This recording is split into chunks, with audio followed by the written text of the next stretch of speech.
K ലതികക്കെതിരായിട്ടുള്ള കടന്നാക്രമണമാണ്. യഥാർത്ഥത്തിൽ ഇത്തരമൊരാശയം പ്രചരിപ്പിക്കാനല്ല K Lathika അത് share ചെയ്തത്.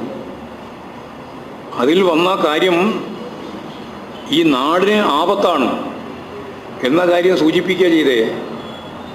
അതായിരുന്നു അതിൻ്റെ ഭാഗമായിട്ട് അതിൻ്റെ താഴെ എഴുതിയിട്ടുള്ള ഏറ്റവും പ്രധാനപ്പെട്ട കാര്യം. ഈ തിരഞ്ഞെടുപ്പ് ഇപ്പോൾ അവസാനിക്കുന്ന തിരഞ്ഞെടുപ്പ് കഴിഞ്ഞാൽ ഈ നാട് നിലനിൽക്കേണ്ടതുണ്ട്.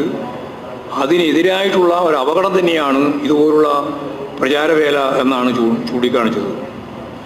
അത് നാടിനെ രക്ഷിക്കാനുള്ളതായിരുന്നു, അല്ലാതെ തകർക്കാനുള്ള ഒരു പോസ്റ്റല്ല. അത് വളരെ ഗൗരവത്തിൽ കാണേണ്ട കാര്യമാണ്.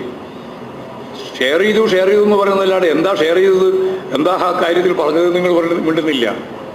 അത് സ്വാഭാവികമായിട്ടും മിണ്ടിയാൽ നിങ്ങൾക്ക് ഗുണം ചെയ്യില്ല എന്നുള്ളത് കൊണ്ട് മിണ്ടാണ്ടിരിക്കുകയാണ്. അപ്പോൾ അത്തരത്തിലുള്ള ഒരു ഉദ്ദേശ